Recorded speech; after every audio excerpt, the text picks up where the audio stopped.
When the outdated tactics get left behind, it's time we stop. Marketers look around when your ranking's going down.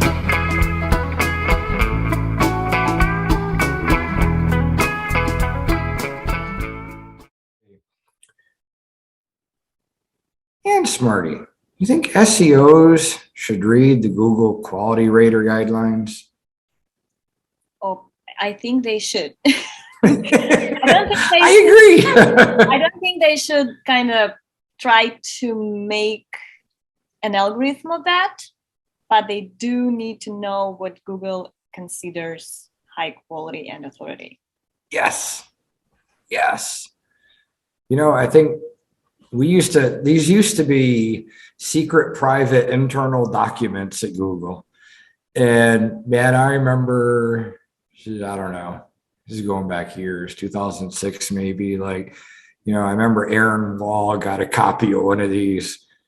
I think we're past the statute of limitations now. and he, I remember him first teasing me with it. I got it. And I'm like, I want it, it cost a link or something. Eventually I got it and it was like gold, like reading through it. So I remember printing it out and reading it several times to understand it. And then at one point, I remember a few years ago, Google actually posted an update to their quality rater guidelines. And it started out with like, many SEOs are going to be reading this. I guess at one point they decided, we're not going to try and keep it private. I remember at conferences, I used to tell people, search Google for quality rater guidelines, file type : PDF. Like, I can't give you a link to it because it's illegal. Like, it's a confidential document, but search Google for their own confidential document and you'll find it. I think it's definitely worth reading. I saw that, Google saying, our quality rater guidelines isn't designed for SEO, for SEOs. No, it's not. It's for quality raters. So maybe we should go backwards a little bit in case anyone doesn't know what a quality rater is.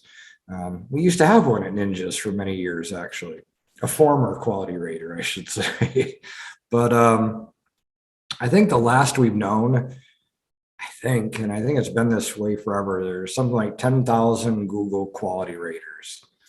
And this document that we're talking about, the quality rater guidelines, is kind of like their instruction book for what their job is.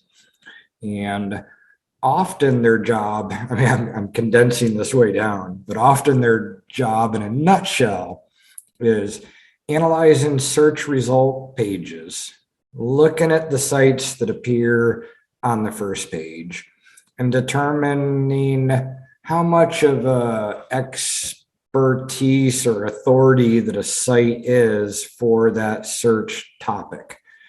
And so what the quality raters are doing is, they're given searches to do. I think way back when they used to have like Google and Bing searches side by side, and you could actually see both of them inside of your control panel. But they're given searches, and then they're going through the top results and marking off some items. And a lot of it is how much of an expert the site is, an authority a site is, a page is, I should say. And so, again, I'm really narrowing this down, but they're going to run the search, start going through the sites. And, if they click on one of the sites, maybe, they're searching for blue widgets. They're going to search for that. They're going through all the sites. Maybe at number 6, there's Bob's Blue Widgets. They're going to go to the site and they're going to briefly start looking at things, and in order to determine how authoritative a page or a site might be, or a person on a topic, they're often going to look at the About Us page, potentially the contact page. They're going to kind of scroll down to the bottom of whatever page and start looking for these things, looking at who is the writer of this content, how much of an expert they are. And they're going to kind of do, and making it simple, do some gradings on each site. So basically think of it like this. If 10,000 quality raters tomorrow we're given a search for blue widgets, hey, everyone run a search for blue widgets and analyze the top sites, and then they all do that, and Google gets all that data back and says, all right, out of the 10,000 people that ran this search, 9,000 of them thought, site number 7 was not very trustworthy. And everyone thought that site number 8 was super expert authority on this. Google's not going to put that into there. In other words, the stuff that the quality raters are doing isn't instantly put into the algorithm and it's fixed. Oh, that one goes to the top, the other moves down. What Google does is they look at that data and say, all right, why is the good site at number 6? Why is the bad site at number 8 or whatever? And tries to look at their algorithm all together to be like, how can we fix the algorithm so that it does better? So it's not really like anything that they do has an instant effect on Google. It's just for Google to try and look at all that data and say, how can we improve our algorithm overall based on the feedback that we're getting from all these people. But knowing everything that the quality raters are looking for, it certainly is good to set up your site so that, it feeds everything and gives everything to a quality rater, because, sure, we can say, all right, if you set up everything perfect. So if a human, were given a search and your site showed up and they went to there and they're like, yes, this person is the expert. Yes, this page is an authority. They give it all the good marks.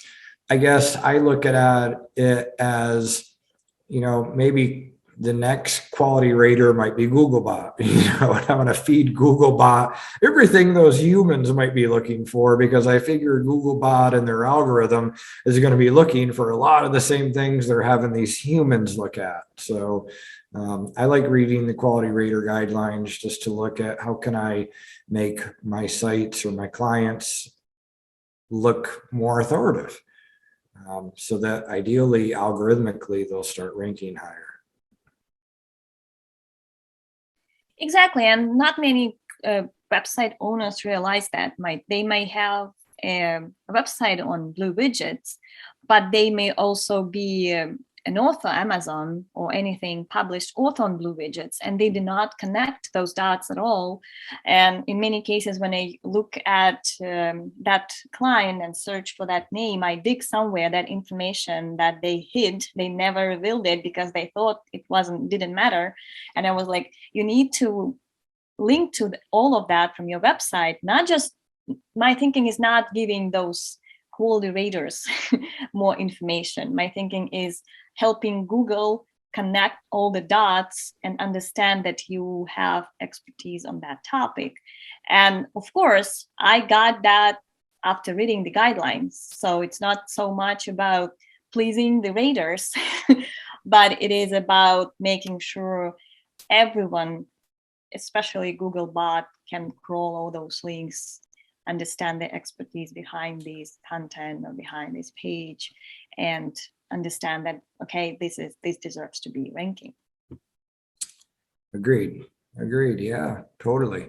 And I think a lot of people, maybe there's more into it. If you followed me for years, you might know that, I was big into authorship. Since I still am really big into authorship and showing that your writer is an expert. And connecting your, let's say you have an article on how to install widgets and you're the widget site. Ideally, if you're the owner of the widget site, you're an expert on widgets, and the page talking about how to install the widget should be authored by you. Or at the bottom, it should say, this article was written by Bob Smith, who is an expert on widgets. And ideally, Bob Smith's name will also link to a bio page about Bob Smith, where he will talk all about his expertise in widgets. And ideally, you want to help Google connect things as well. So if Bob has a Twitter account, Facebook account, Instagram account, any of these accounts, I'd put all those in there. So Google says, yep, here's Bob, here's this. If Bob has ever done interviews or talked about things in other sites, I would list all of those too.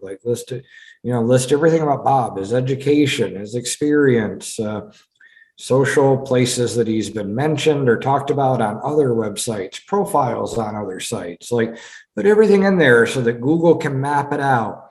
Bob Smith, who's all of these things, not just on this site, But it's the same Bob Smith mentioned here on all these other websites that kind of all talk about widgets. And so Google says, we've got this page here about how to install a widget, and it's written by Bob. How trusted is Bob? Well, ideally, yeah, Bob knows all about widgets. He's the expert. You can see on his site and all these other places. Bob Smith and widgets is talked about often on many pages of the web. And I do feel it's going to help that page on how to install a widget. And I think a lot of people, they gloss over it or don't realize how much of a factor that, Google isn't just mapping the web of websites. They're mapping the web of people. And a lot of people don't get that. It's like, it's not just websites, it's the map of people. And, Google's they're trying to determine, who are the experts. And, and part of expertise has to do with, how much have you authored across the web? How many places have cited your content or linked to it? How trusted are those people that have cited your content and what are they about? It's a whole other mapping. And it's not just websites, it's people as well. And I think a lot of people don't realize that. People and brands, exactly. That's why I always recommend, if you have brand mentions on some huge websites, do link to those. Like Google understands links. That's his. It's even now. Her. I'm pretty sure it's his. It's the way they can understand the web. Without the links, I often see people saying, "Hey, our brand is such and such, and we were mentioned on New York Times and whatever," with no links at all. Like, how would Google understand that? So links are very important. And anytime you have a great brand mention, a great authorship mention, or a great are you going to conferences and you have the profile page on that conference, link to all of those to let Google crawl that and connect all the dots and create. I think some of our clients, I don't remember which one, I was Googling for the name of the owner, and there was a knowledge graph showing, but no mention on that of the main site that they own now, because they had done so much in the past and they have experience in everything, but they didn't do a good job connecting that to their new website, linking from those profiles and back to those profiles from the website. So giving all those links helps Google understand everything. Look around when your ranking's going down.